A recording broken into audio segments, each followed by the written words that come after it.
Vanachari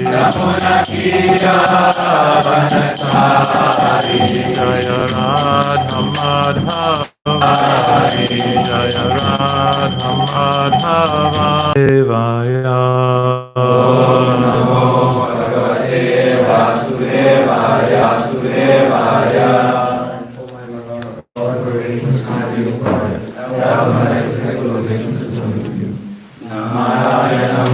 Chandaram Shaivanarottamam Devim Saraswatam Vyasam Tato Jayam Hirayat.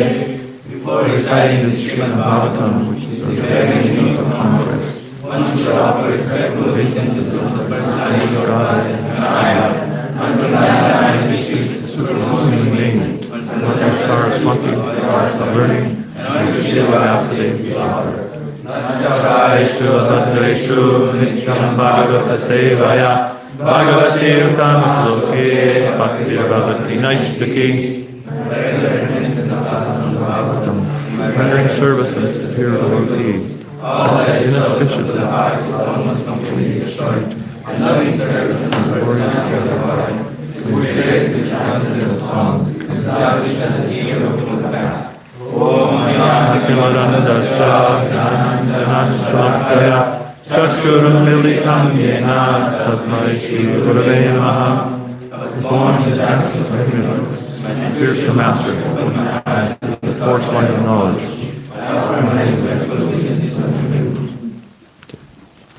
So we're reading Srimad Bhagavatam, Canto 9, Chapter 2, Text 3, Text 1 through 14, so we can read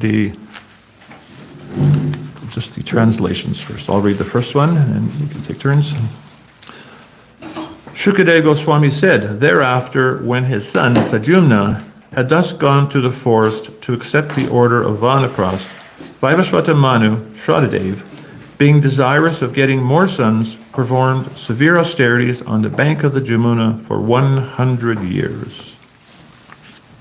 Then, because of this desire for sons, the Manu known as Shraddhadev worshipped the Supreme Lord, the personality of Godhead, the Lord of the demigods. Thus he begot 10 sons exactly like himself. Among them all, Ikshvaku was the eldest.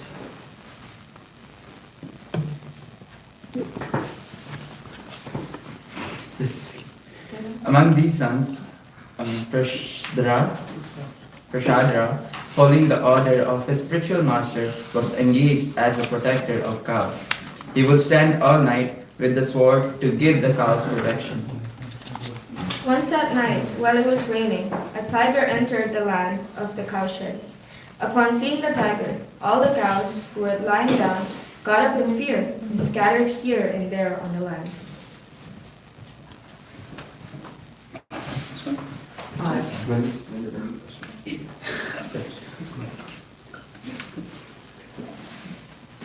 When the very strong tiger seized the cow screamed in the distress and fear, and Prishadra, hearing the screaming, immediately followed the sound. He took up his sword, but because the stars were covered by clouds, he mistook the cow for the tiger and mistakenly cut off the cow's head with great force. Because the tiger's ears had been cut by the edge of the sword, the tiger was very afraid, and it fled from that place while bleeding on the street. In the morning, when Prashadra, who was quite able to subdue his enemy, saw that he had killed the cow, although at night he thought he had killed the tiger, he was very unhappy. Although Prashadra had committed the sin unknowingly, his family priest Vasista cursed him, saying, in your next life you will surely not be able to become a Kshatriya. Instead, you should take birth as Shudra because of killing of the cow. When the hero, Prashadra, was thus cursed by his spiritual master, he accepted the curse with folded hands, and having controlled his senses, he took the vow from Acharya, which is approved by all great sages. Thereafter, Prashadra gained relief from all responsibilities, became peaceful in mind, and established control over all his senses, being unaffected by material conditions, being pleased with whatever was available by the grace of the Lord to maintain body and soul together, and being equal towards everyone. He gave full attention to the Supreme Personality of Godhead Vasudeva, who is the transcendental super soul, free from material contamination. Thus, Prabhu, fully satisfied in pure knowledge, always keeping his mind on the Supreme Personality of Godhead, achieved pure devotional service to the Lord and began traveling all over the world without affection for material activities, as if he were deaf, dumb, and blind. So we'll chant the Sanskrit for this one, and we'll read that purport, and we'll speak on that purport. Evam vrito vanam gatva dristva davagnim uttitam tano payuktakarano Brahma papa paramuni Evam vrito vanam gatva Dristva davagnim uttitam Teno payuktakarano Brahma prapa paramuni Evam vrito vanam gatva Dristva davagnim uttitam Teno payuktakarano Brahma prapa paramuni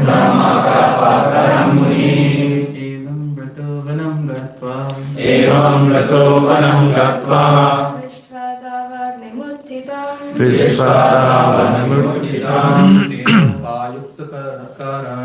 Teno payuktakarano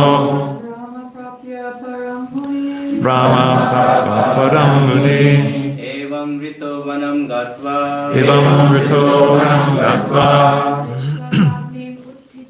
Trisvadavagnemuttitam Teno payuktakarano Brahma prapa paramuni Evam rito vanam gatva Drishtvadavagnemuttitam Teno payuktakarano Brahma prapa paramuni Evam rito vanam gatva Trisvadavagnemuttitam Teno payuktakarano Brahma prapa paramuni Go ahead.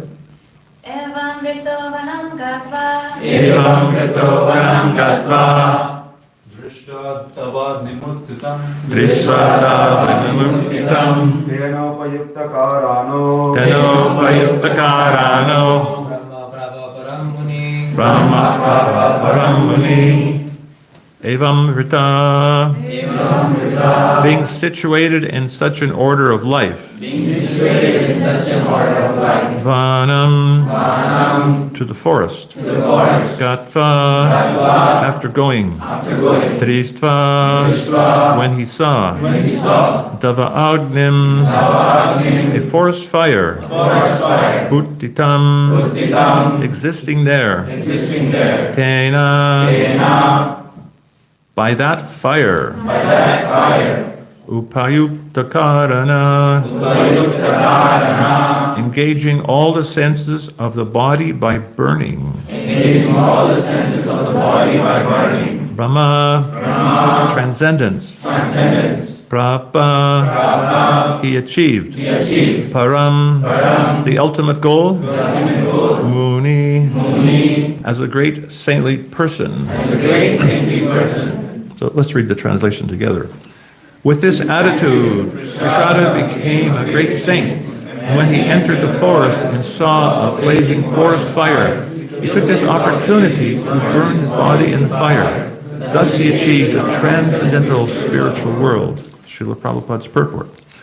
The Lord says in Srimad Bhagavatam 4:9, Janma karma chame divyam eva yoga tatvata chatva deham punarjanma naitimam sorjuna. One who knows the transcendental nature of my appearance and activities does not, upon leaving the body, take his birth again in this material world, but attains my eternal abode, O Arjuna. Prishadra, because of his karma, was cursed to take his next birth as a Shudra. But because he took to saintly life, specifically concentrating his mind always upon the Supreme Personality of Godhead, he became a pure devotee. Immediately after giving up his body in the fire, he reached the spiritual world, as mentioned in the Bhagavad Gita, Mam A.T., as a result of his devotional situation. Devotional service performed by thinking of the personality of Godhead is so powerful that although Prishadra was cursed, he avoided the terrible consequences of becoming a Shudra and instead returned home back to Godhead, as stated in the Brahma Samhita. Yasta Indra Gopam Atavendra Ahosa Karma Bandhana Rupa Palabhajanam Attanoti Kamani Nidati Kintu Chabakti Bhajam Govindam Adibrusham Tamaham Bhajami. Those who engage in devotional service are unaffected by the results of their material activities. Otherwise, everyone from the smallest microbe up to the king of heaven, Indra, is subjected to the laws of karma. A pure devotee, being always engaged in the service of the Lord, is exempt from these laws. Mukam karoti vachalam pangam langa yategirim yat kripatamaham bande shigurum dinataranam. So it's a very interesting verse and purport. From this, I'd like to try to, with your help, understand why bad things happen to good people. Why bad things happen to good people. And also the efficacy and extremely powerful potency of devotional service. And so how could this happen to such a person as Prishradha? There's a very interesting, well, first let's put this in context. Anyone whose name is mentioned within the pages of Srimad Bhagavatam must be extremely extraordinary personality to have their, even some individuals, just their name is mentioned, and we become purified just by remembering someone who's associated with Krishna. So this Prishradha is also a very extraordinary personality, and he's engaged in a very unusual pastime in which which is stated here by his karma, engaged in a very abnormal activity, which was to accidentally kill a cow. So how can such things happen?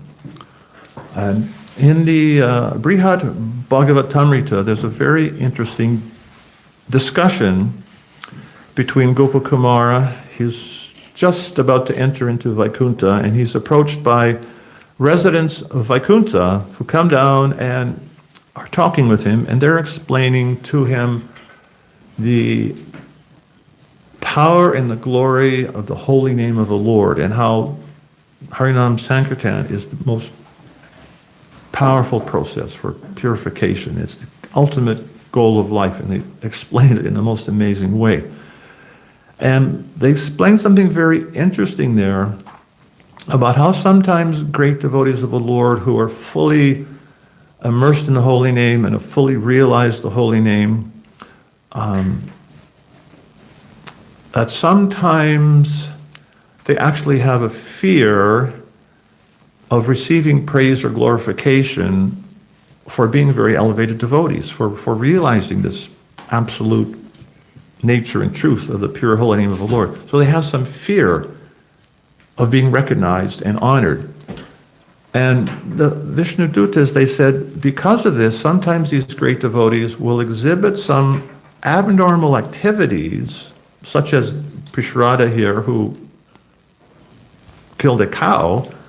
And they also mentioned to Gopakumar the example of Bharat Maharaj, who somehow became attached to a deer, and his next life became a deer. And so the Vishnudutas were saying that actually these great souls, sometimes for our benefit also, they will exhibit these activities so that we can learn something. So Jadabharta, or Bharat Maharaj, he exhibited this pastime to show us that there's the danger of becoming materially attached. And Prishadra, he's also showing us something here, that the power of pure devotional service, because he overcame this curse. We see these examples in the Bhagavatam. Even Narada Muni was cursed, which he accepted. He accepted. Daksha cursed him that you will never be able to remain in one place.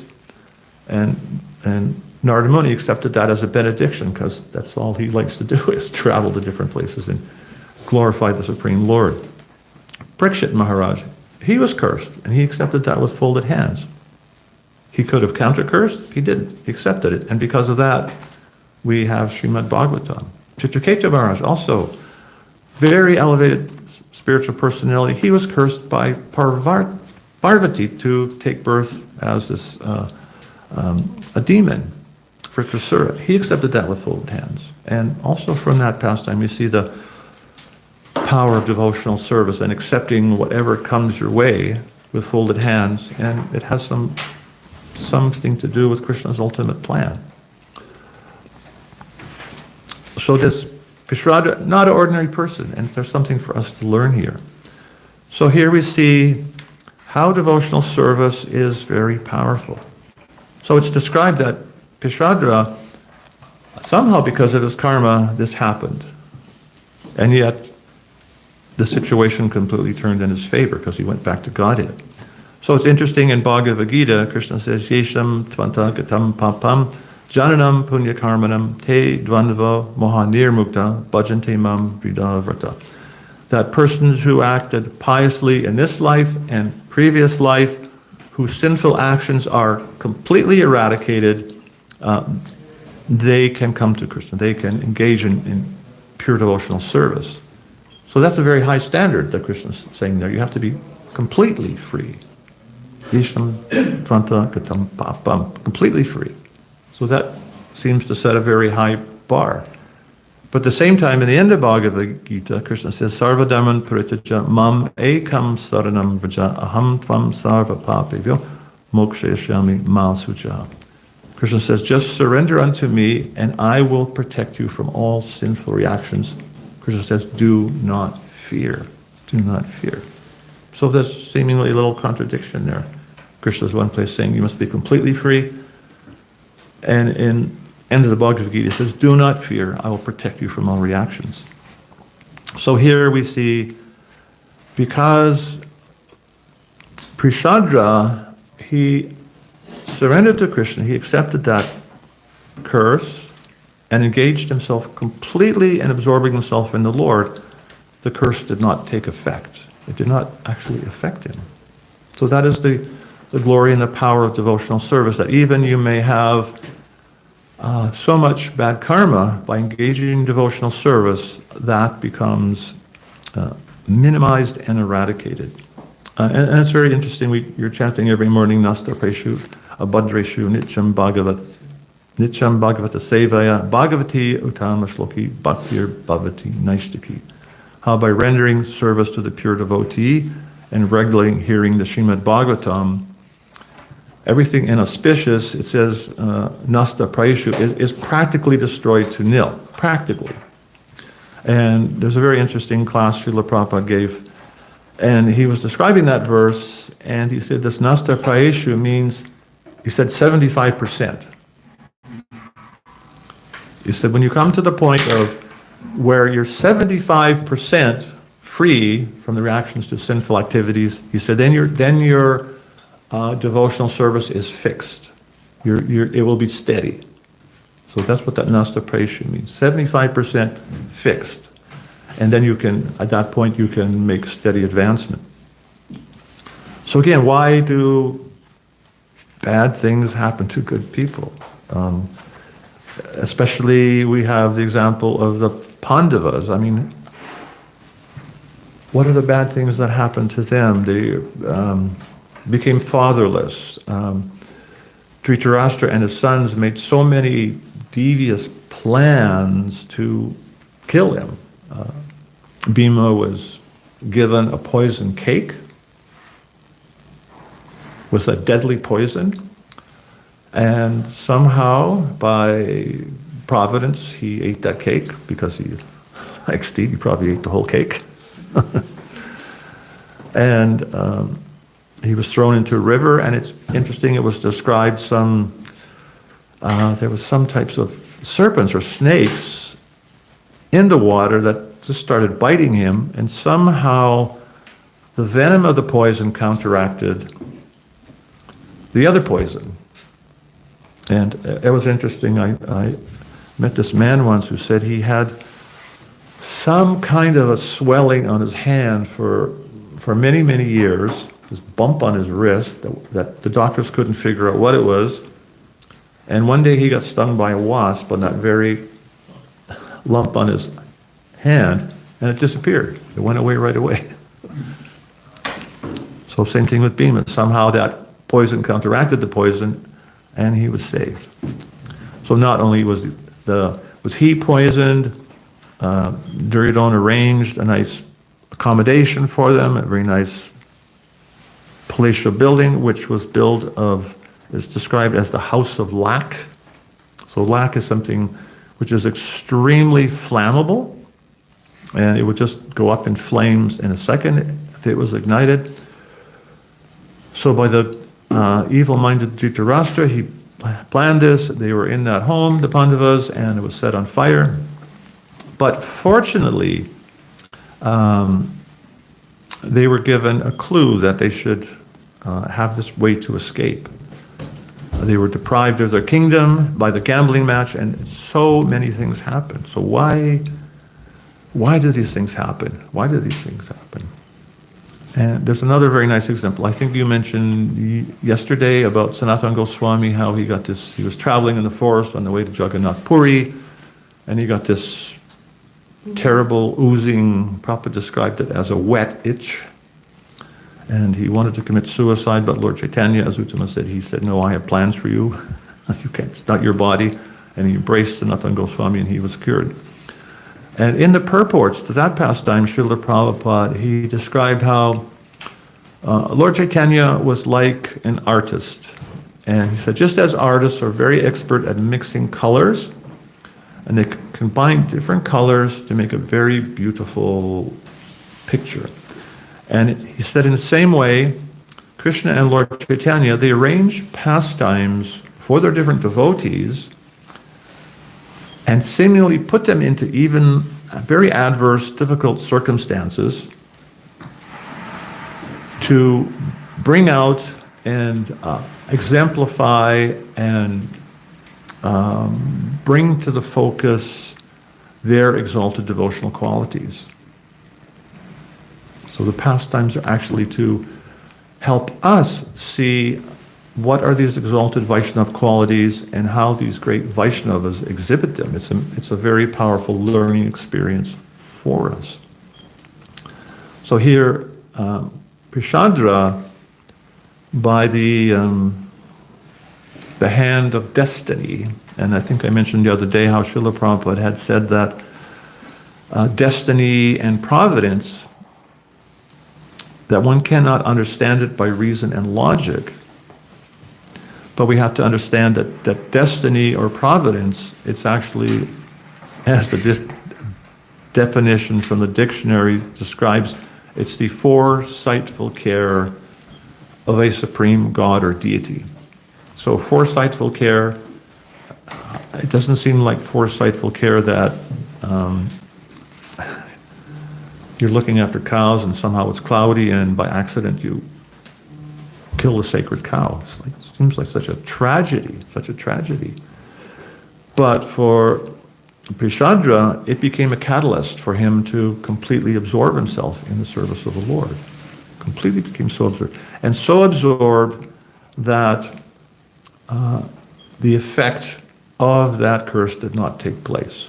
So we read also in Nectar Devotion how simply by being in kirtan and dancing and clapping your hands, although you may have some karma etched in the lines of your hand. It's described there in Nectar Devotion that when you clap your hands in kirtan, those lines can change. You can be unaffected by your karma.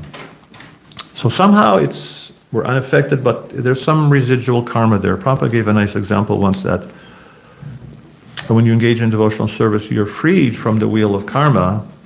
And he described it like sometimes you have a fan which is spinning. It's spinning by the force of the electric motor from the electricity. However, when you pull a plug, the force propelling it is stopped, but there's still some momentum that's spinning the wheel. And so that wheel is spinning, but not with any force. So gradually, very gradually, the speed declines until it completely stops. So we also all have some residual karma.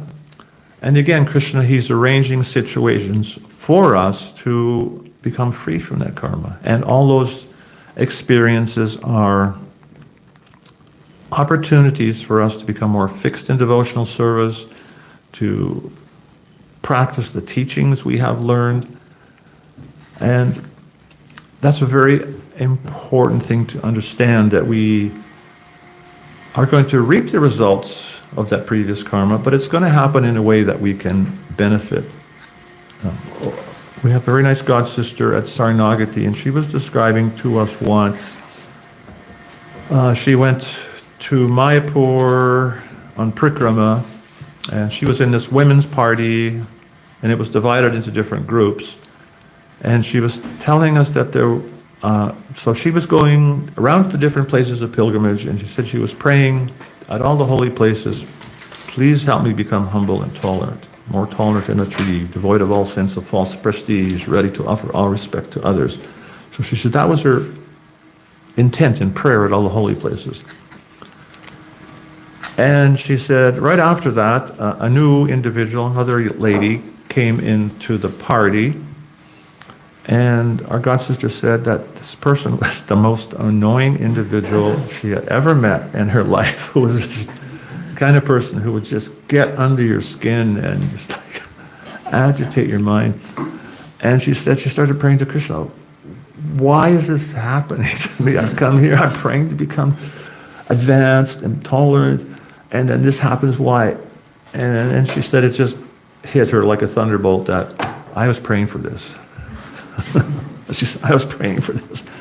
And she said after that, as soon as she realized that, somehow she befriended that person, and somehow things magically went better. So Krishna, he arranges situations like that for us so we can become humble and patient and tolerant. And just like we tell grihastas, and if you come to the seminar, and ashram life, grihasta life, your workplace, your education place, there's always going to be situations where there's people who are difficult to get along with, people who will irritate you, frustrate you, annoy you. But again, why? What is there to learn from that? What is there to learn from that? Prabhupada gave this one description of how a pure devotee, even if he saw someone running to attack him, he would think, Krishna has sent this person to help me take shelter of him. What to speak of someone who's just maybe a little flippant and says something annoying to us. But we tend to not see that. But Krishna consciousness, Srila Prabhupada, he told our god sister Jamuna, devotional service means attention to detail. And Prabhupada had minute attention to detail. Jamuna said even one time Srila Prabhupada, she was in his room and Prabhupada had a stapler on his desk and he just touched the stapler and there was a tiny bit of dust on it, and he complained to Jamuna how this was so unclean. Prabhupada was that attentive. Even sometimes the deities in Krishna Balaram, they would open, like the curtains would open 30 seconds late, and Prabhupada would make some comment on that, why the pujaris are late.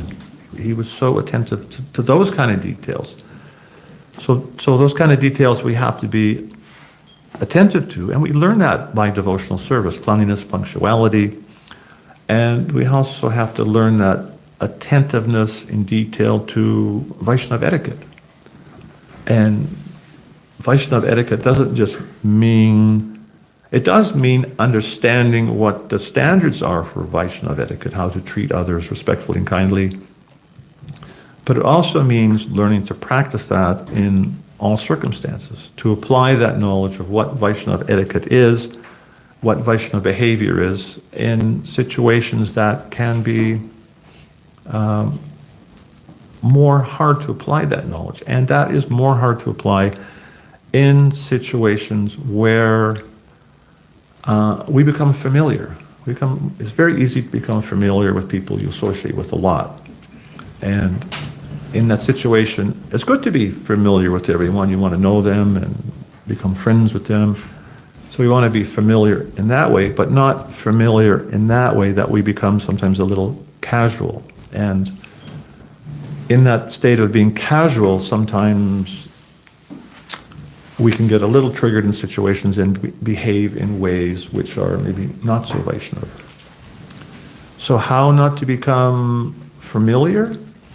And one very important way to avoid becoming familiar is to appreciate, to offer appreciation to each other. And we gave a seminar once in Bengaluru with some senior couples. We were training them to become marriage mentors, and we were talking about the importance of offering appreciation to others. And so we asked the couples to express some appreciation, to each other, and to do that when they went home. And some of them came back the next day and said, that was a game changer. We've been married 20 years and we never actually ever did that. Expressed appreciation. And so appreciation, it's not like aggrandizement. Like we see how, I was just mentioning how the Vaikuntha Dutas were saying that some devotees, they would rather be defamed than offered worship.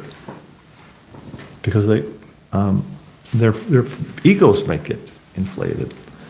So appreciation, it's not for inflating someone's ego, but appreciation is meant for expressing some quality or some service that someone has done, or some quality they have, which somehow inspired you. So that's the difference between appreciation and aggrandizement. Actually, I think it was Bhaktisiddhanta Saraswati Thakur said, someone who praises me, he's my enemy. But again, we're not praising, we're telling someone how what they did added value to your life. If anyone's ever had association with Radhanath Maharaj, if you try to offer appreciation to him, he just immediately turn around and appreciate you, and you'll feel totally lost for words. Like you won't know what to say. He just completely deflects it. So one time I thought, I'll try something different. And I just said, Maharaj, I said, I told him, I appreciate how you go out of your way, and despite your extremely busy schedule, to spend time with the youth in Prabhupada's movement. And I said, that really inspires me to help, to work with youth also. And he said, oh, thank you very much. So he accepted it. Not because it was about him, but it was actually about what he did and how it affected me. So he couldn't take that away. He couldn't deflect that. So it's very important for us to do that. And we had one incident in our community where one Mataji ran a Sunday school for 2 years in the community. And she came to us once and said, I can't do this anymore. And she was an extremely humble person, not the kind of person that wanted praise or advertisement. And so we said, well, what happened? What's the problem? And she said, I've been doing this for 2 years, and in 2 years, not one parent ever came up and said thank you.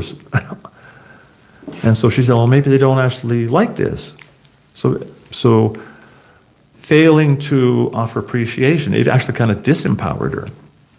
So that's something very practical we can do, is to offer appreciation. I'm just going to ask everyone, turn to someone next to you and offer them some appreciation for maybe some seva they do, something they said to you that encouraged you, just anything, and also how it added value to your life. And if you're odd person out, you can just do like 3 people together. So Mataji, maybe you can come with those two, and you 3.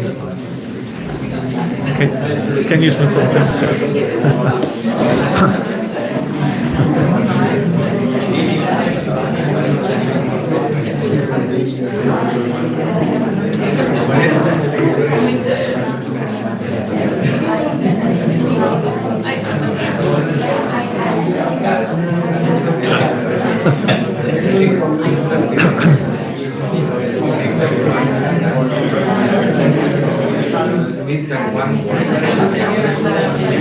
Can you go with those 3?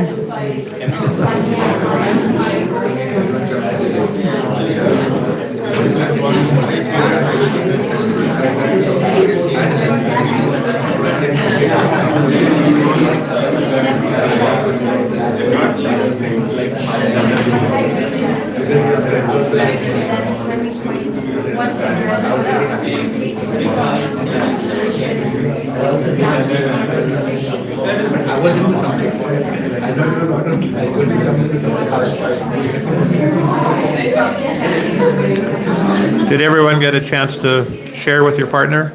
Yes. Everyone got a chance? Okay. So how did that feel? Nice, good, yeah. And is it hard? No. Can you do that regularly? Yes. And you can do it to the pujaris, to the cooks, whoever. It actually empowers us when we see that. Again, it's not like aggrandizement, but when we can perceive that we're doing something, some service, some seva, and it's adding some value to our friends or community's lives, that's actually very empowering. It's very empowering. And so it's very important to do that, an important thing not to neglect. And so again, familiarity means we take those things for granted, and then sometimes those very same persons we appreciate, we may say some little flippant, nasty thing sometime that we didn't really mean it, but somehow it just came out. Why it's important to have that appreciation is we are all going to have a bad day someday, and be a little under or a lot under one of the lower modes of material nature, and we may say or do something that didn't come across in a very good way. And we can always apologize and make amends for that. And at the same time, if we do have that attitude of gratitude and appreciation, and you're regularly seeing that in the devotees, what happens, you could refer to as something like a bank account, emotional bank account, that you have this reservoir of appreciation for the devotees around you.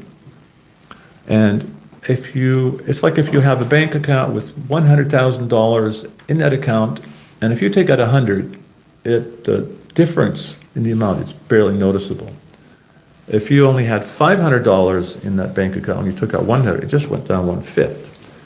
So if you kind of lose that sense of gratitude and appreciation for those around you, your reservoir of how you see value, it's there, but you kind of lost sight of it.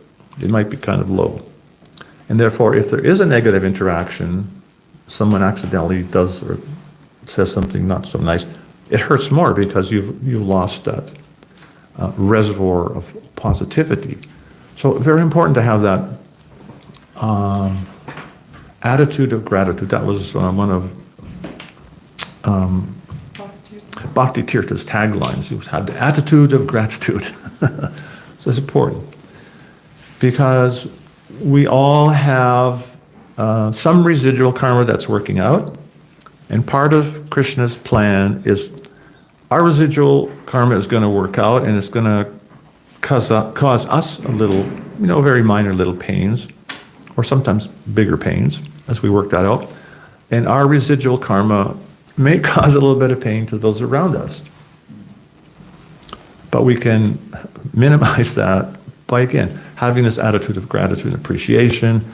And also, if we do something wrong, say something wrong, we can apologize, and I may have flipped out at you, Prabhu, or something. If I could come back later and said, I was having a really rough day, and I didn't really want to behave like that, but somehow it came out, and I would like to try and do that over again and make amends. We can repair. And so that's important. And again, why that's important is because we have to, nasta praishu, if we're here, in this room, we all must be at least 75% free from all that karma. Otherwise, we wouldn't be sitting. There's so many other things we could be doing. And so we have some residuals that we're trying to clean. The Gundinsha mandir, there's straws, and they clean the mandir, and then there's like grains of sand, they clean it again. There's like minute particles of sand that they're cleaning. That's what we're doing. We're trying to clean that residual material contamination we have. So that's the process of sadhana bhakti. And we can consciously do that by practice. And so it's important to realize that, because we see how this Prishadra, he absorbed himself so much in devotional service that although he should have taken another birth in the material world as a Sudra, that was bypassed because he became so fixed in devotional service. So we have this very potent, powerful process of devotional service, and there's so much knowledge that Srila Prabhupada's given us in his purports that if we just simply take advantage of that, Srila Prabhupada, he said, we can go back to Godhead in this lifetime. So I'm going to end there if anyone has any questions or comments.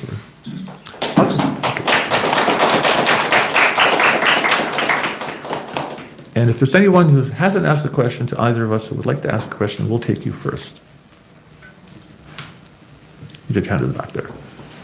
Thank you for the wonderful class. I have a question in the translation. It is mentioned that he took this opportunity to burn his body in fire, and he achieved the transcendental spiritual world. And yesterday, Mother Uttama also mentioned that Sanatana Goswami, he also tried to lie down in front of the Jagannath, and he also was trying the same thing. But Mahaprabhu asked him to not do this because his body belongs to him. But how this Vishwadhara got the same spiritual? You will read in Srimad Bhagavatam in the descriptions of Vanaprastha and Sannyas that sometimes Vanaprasts, at the end of their life when they're unable to execute any service, it's described they would enter into fire. They would actually do that. That would be a Vedic thing. People would just realize, I'm just going to... So it's not exactly like suicide, but someone realized this body is old and useless, and they would simply enter into fire. So he did that. So different circumstances. Prishadra, he executed his austerities, and obviously he was fit to go back to Godhead. Sanatana Goswami, Lord Chaitanya had some service for him to do. So he said, "Not, you're not going now." So actually it's interesting, there's a seeming contradiction, but Bhaktisiddhanta Saraswati Thakur said, these things only seem like contradictions from the material platform, but he said on the liberated platform there is no contradiction. Any other questions or comments? Prabhu? Thank you so much for your class. I just had a question about, there's a very thin line between praising someone and appreciating someone. Could you clarify that again? Because to appreciate, you want to say what they did or said, or some quality they have, and you also want to add how that add value to your life. So it's not just about them, it's about how they affected you. Otherwise, it just makes that person just, you're wonderful, glorious, Superman, whatever, like. But it becomes about how you affected me. So it actually becomes about the relation that we have, not just about glorifying the person.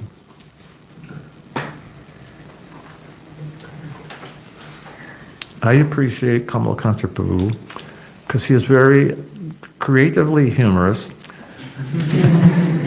And I find that very inspiring.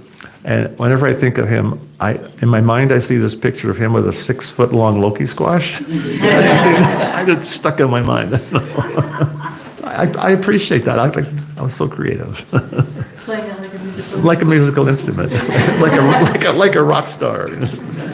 I was so creative. I got inspired by it. I still remember that. One last question. So, you say like when we engage in devotional service, we are freed from wheel of karma. But in devotional service, we often get into unfavorable situations with devotees. So, does that add to karma or like? Not exactly karma, but we can, if we don't rectify the situation, make repairs, the offenses we may make may stifle our devotional service. And if we make too many offenses, our service might get quite stifled. So it's very important to avoid offenses. And again, we understand how in the first offense against the holy name is to criticize or blaspheme a devotee of the Lord, because we understand that's like the mad elephant offense, because all the devotees, even the new bhakta, is extremely dear to Krishna. And if we make offense, Krishna notices that. He's not going to be too pleased. So it's important to understand in those situations, we should try not to make offense. If somehow we do, we should apologize and make amends. It's very, very important. You don't want to become like Ramachandra Puri. Okay, thank you all very much. Hope you have a very nice day. Hare Krishna.